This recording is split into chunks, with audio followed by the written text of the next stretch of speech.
За манайх отроор ботсон байна. Үлгэрийн юм шиг байна. Тэр.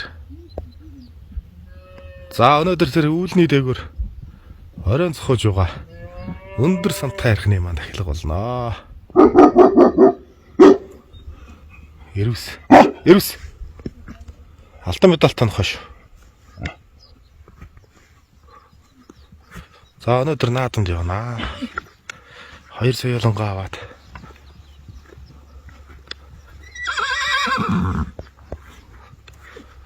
Хмалтийн ихний нуруунд ботсон байна. Та ногоо хитайхан байна. За тэр оройн цохож байгаа. Уулын тахилгатай да надэр.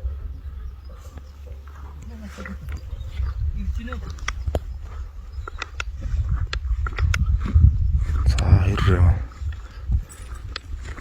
Наад борроо чи хойд болсон багш.